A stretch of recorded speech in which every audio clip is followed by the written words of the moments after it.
two things that I'd like to give you this, because this is your handout for your recipe book that you need to be working on, your personal recipe book. Has Mrs. Edwards gone through that with you?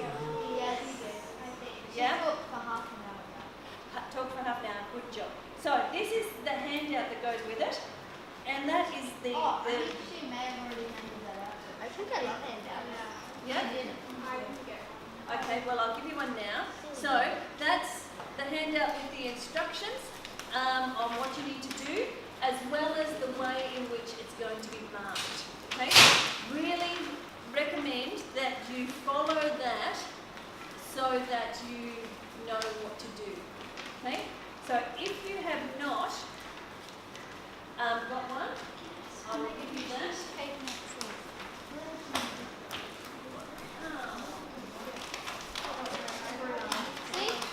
Oh, you do have one. Okay, so do you want to pass that back then?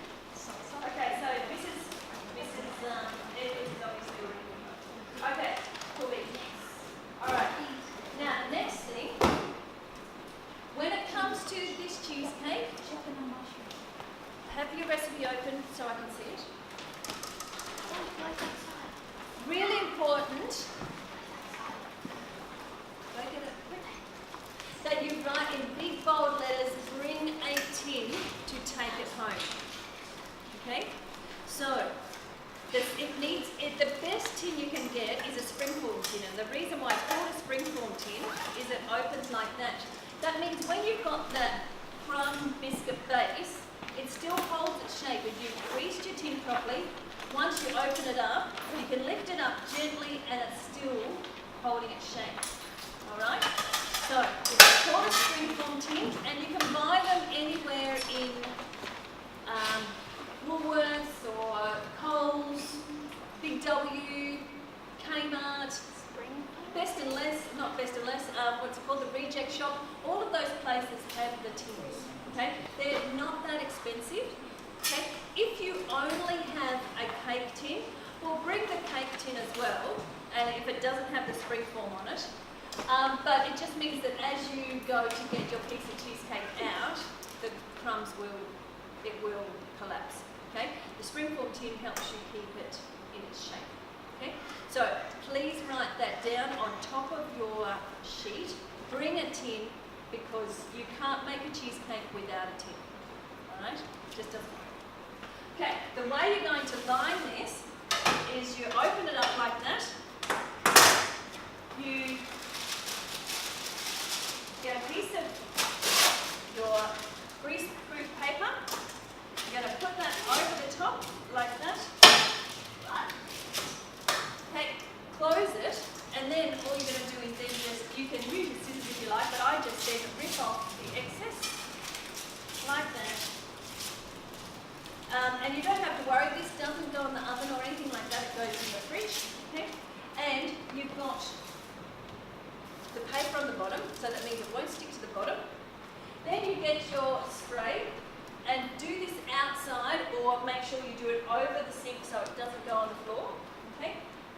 And just give the edges a spray. Okay? Like that. And that way, when you put your cake in there, it's not going to stick to the edges. Alright? When you lift up the edges of the tin, it will stay nice and sharp. Okay? So that's called your tin prep. Then what I want you to do is, with respects to your biscuits, any dry biscuits, like these ones are nice, the ones that I've got in the container are milk arrowroot. Okay? You can use these ones, or you can use milk arrowroot. You can also use what's called like a chocolate ripple biscuit base. So they're chocolate biscuits, but you don't want any biscuits that have got cream in them. Okay? Otherwise you're going to have to scrape out all the cream and just use you want a dry biscuit. Okay? So you can use any type of dry biscuit, and the chocolate ripple ones if you want to have a chocolate base. Okay? Today I'm going to make a raspberry cheesecake, but you can make lots of different types of cheesecakes. So remember how with the recipe book I was telling you you can use do lots of different types of modifications. Yeah. What are some other modifications you can make? Caramel. Caramel. What would you use for the caramel? How would you make it caramel to put through? Caramel koala. Oh, well, you could. You could chop that up. Yep. Caramelize it. What you would want to use is called top fill. It's a condensed milk that's been cooked up, and it's a container called top fill. I don't think I have a tin of it here. But yeah, so it's called top fill, so you can put caramel through it. Yeah, I've written it on there. What are some other suggestions that you could? Yeah. Chocolate. Chocolate. How could you do chocolate? Don't get any chocolate like Freddo's and stuff. Okay, so we just chop it up And melt it. or would we melt it? How would we put it through if it was melted? We'd leave it and let it freeze up again. Oh, okay. Yeah, we could actually swirl it through. Yeah, So yeah. you make it chocolate. You could, absolutely. So you just get the chocolate bit and you just chop it up and sprinkle it through. Yep. What else? Strawberry. Strawberries, for sure. We could put strawberries on the top. You could actually put them all through it as well. Yep. Lemon cheesecake. Lemon, absolutely. So with the lemon, you could just put the rind in and you can squeeze some of the juice through. Yep.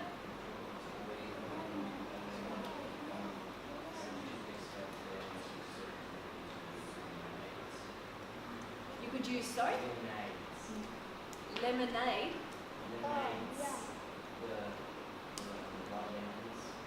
Okay. All right. Yeah, absolutely. Yep. White chocolate. Yes, you could do white chocolate. What about Oreos? Could you chop up some Oreos and Yeah, sprinkle that through? we was talking about that. Or I was. Yes. But they have that cream in them. But it doesn't matter if it's in the cream section because it's like almost like a cookies and cream cheesecake. Okay, so lots of different choices. So that's what you need to tell your folks before you come. Okay, so you've got a week to decide, but just make sure you tell them what flavour cheesecake you like. All right. But today, what we're going to do is we're going to make a berry one. So when you come to school, what you're going to do is you'll get to your bay and you're going to get me your biscuits, open up your biscuits, and then you're going to bring a bowl and your biscuits to me, and I'm going to put them through the blender. Okay? So when you arrive, after you've got yourself organised, then what will happen is I will blend it.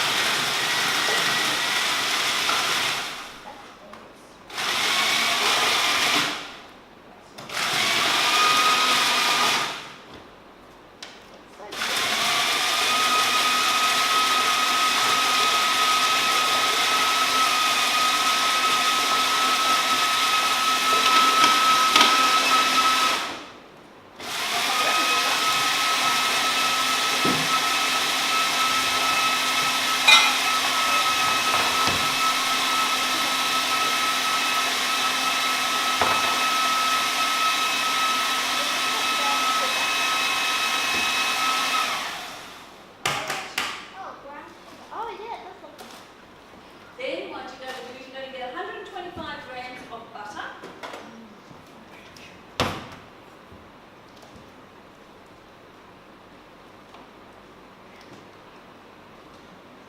And you're going to put this in the microwave for about 30 seconds. Each of you are going to grab some paper towel from the wall, okay? And before you put your butter in the microwave, make sure you cover it with a paper towel because what will happen is when the butter gets hot, it spits all over the microwave and it makes it gross. Okay? So we're going to put it in for about 30 seconds. If your butter has just come out of the fridge and it's as hard as a rock, it might take a little bit longer. Alright. Then what we'll do, I'll use this clear bowl, but you're going to then you'll have your cookies in your metal bowl. Yep. Does it have to be butter? Can it be margarine? Butter tastes better, but if you've only got margarine at home, that's fine. Yep. Do you melt the butter? You're going to actually, melting it makes it easier to manage. Yep. If it's just softened and you all had a food processor each, I'd say so. But because you need to actually have it mixed through your biscuits, it's easier if it's melted.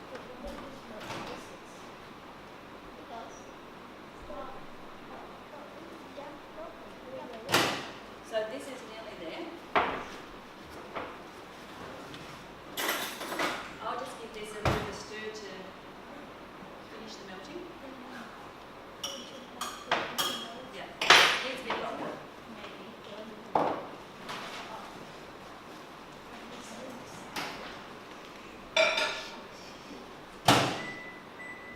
For me, if I was at home, I'd just throw everything through the blender and then it would be done. Now, in this one, if you are doing the lemon cheesecake, right now what you would do is you'd put your cinnamon and nutmeg in these cookies, okay, before they go in.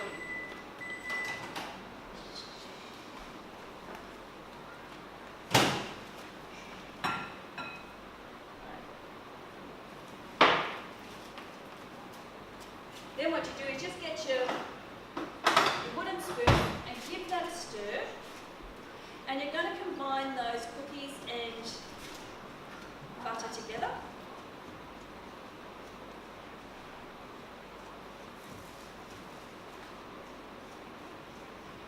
Okay, so just give it, you don't want it to be too soggy or wet, and the way you know whether these cookies are good enough is when it comes to this situation, then because you've washed your hands when you've arrived, grab your cookies and give them a squeeze, and if the cookies stay whole like that, then it's good to go, because that means it will keep its shape within your bowl. If it's still crumbly, we might need to add a little bit more butter. Alright? But this one's perfect. So what we do now is we put that in our tin. Just spread it around a bit, and the way we're going to get this onto the edges is we grab a cup from our tool cupboard, and we're going to actually put it in to our tin and actually bring it around the edges.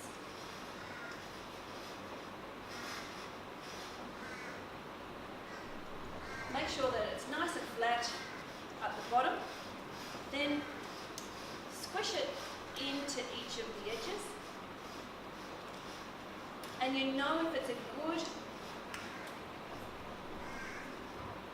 good paste if you can see it like that. So can you see that? Yeah? So that means it's holding the edges, and then whilst we're making the mixture, that's just going to sit in the fridge. Okay? So that's what you want.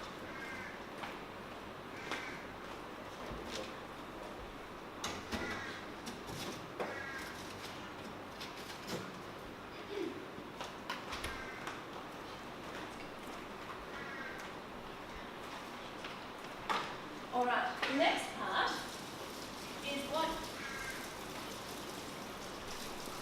you're going to need to get your bowl, because you've all got, and give it a wash, and it's not hard.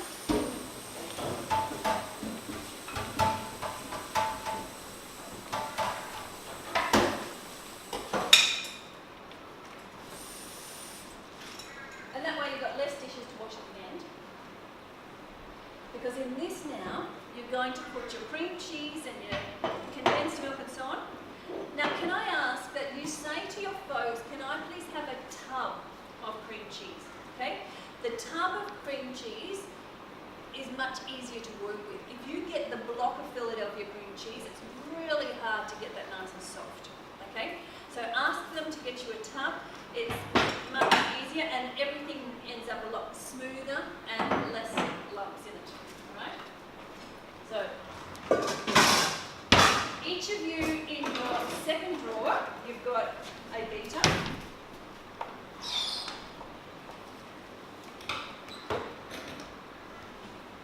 And what you're going to do, just get that set up. Hopefully it's a lot better than this one.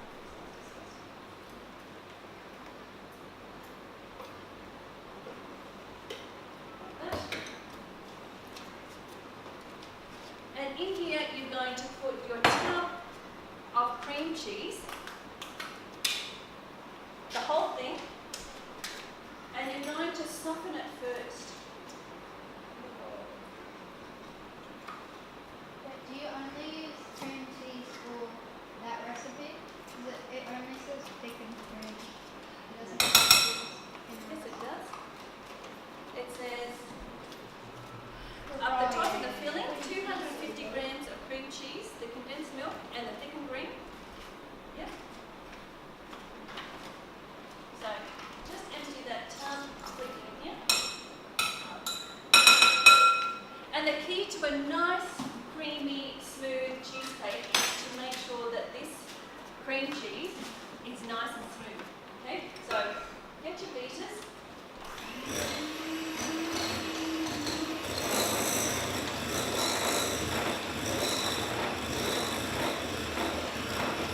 And just get that nice and smooth. It shouldn't take long.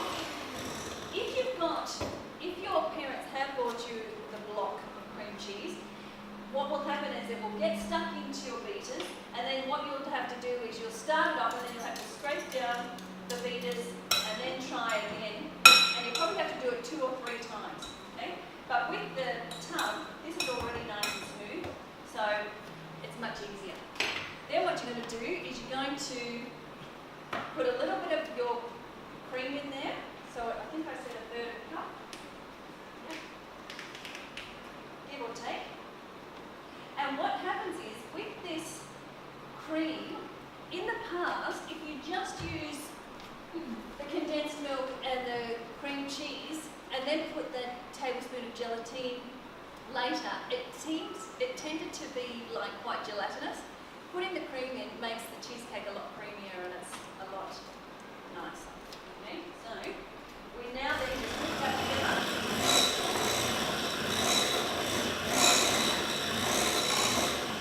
Alright, just a little bit like that, and then we're going to put this whole tin of condensed milk in there.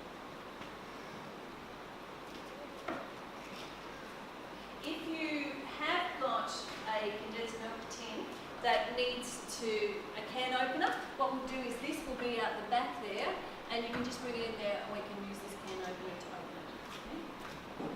But most of them these days have got this stuff opening device.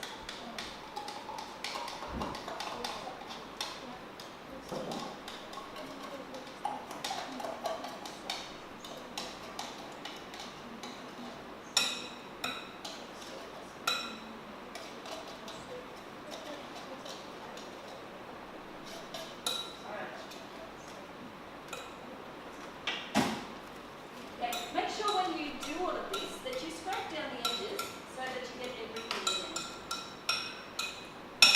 Okay, and then what we do is we mix that all together.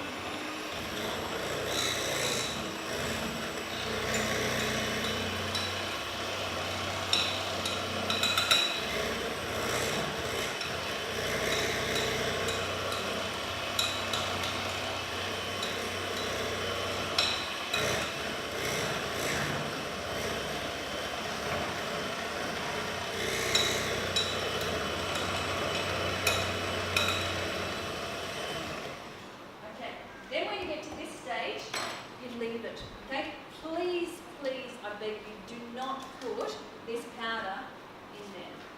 Okay, then you'll ruin your cheesecake. Okay, this powder needs to be completely dissolved. All right, so that Pyrex jug that you've used before to melt your butter, you're going to need to wash that. Okay, and that's going to be what you're going to use to dissolve your gelatine. But the fact is, nearly every time we do this recipe, a student will just put that tablespoon of gelatine straight into that mixture. Okay, the gelatine must dissolve in boiling water first. Okay, so we've cleaned it. Also, before you do that, so having that ready here, you're going to use get your tablespoon, and you're also going to have your spoon to stir it.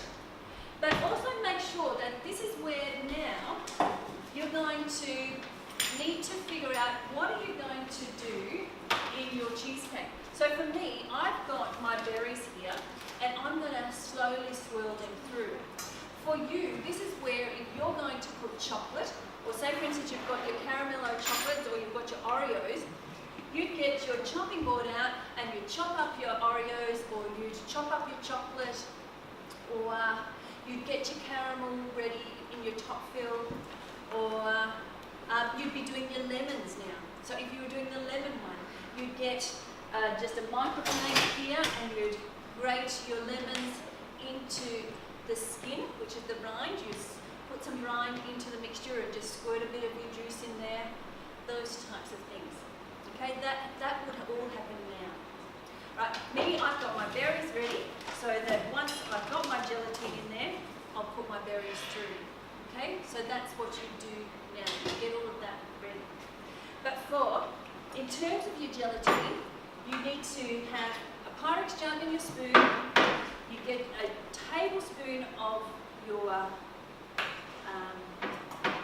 gelatine, put that into your Pyrex jug, and then what you do is you come with a spoon and your jug, and we go to the cappuccino machine there where it's got boiling water, and we put 3 tablespoons of boiling water into it, okay, and mix it. Okay, so that's when you just come to us, so Mrs. Murgard or myself, with your Pyrex jug and your spoon, just do that. Yeah. So it's baking powder gelatine. That's not baking powder, that's gelatine, it's gelatine powder. Yeah? Yep. So it's not baking powder. Yeah. This is what's going to make the cheesecake sit. Yep. Alright, so I'm just going to put 3 tablespoons of boiling water into this now.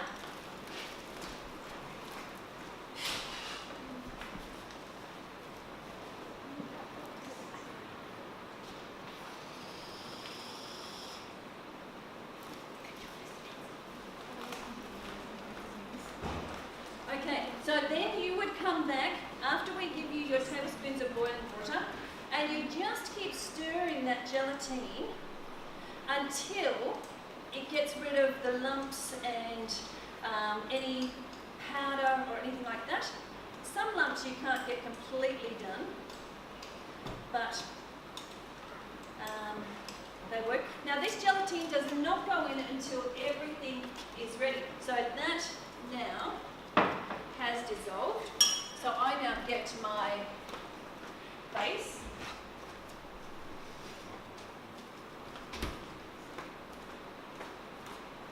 And I get my mixture.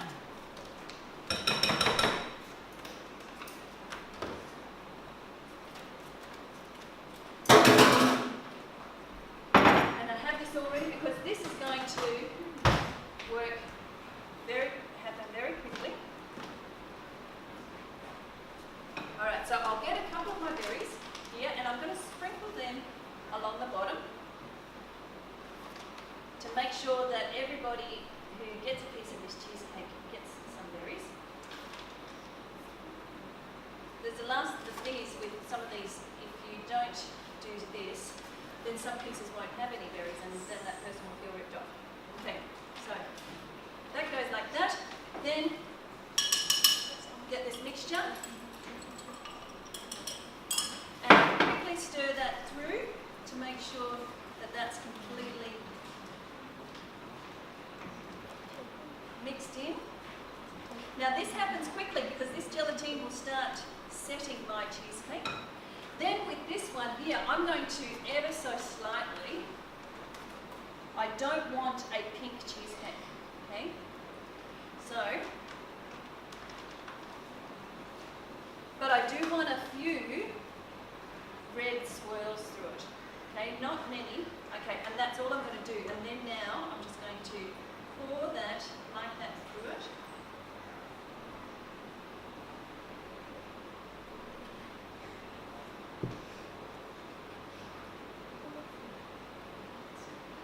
I don't like pink cakes, but I do like a few berry swirls throughout. And then what I do now is get my strawberries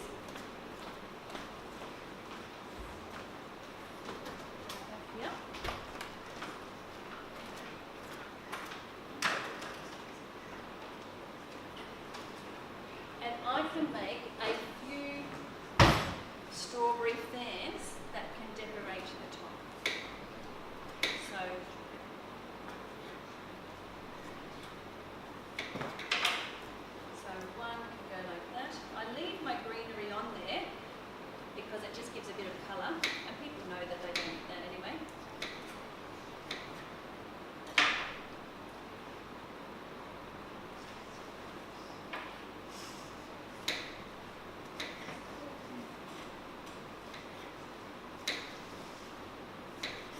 And then the third one like that.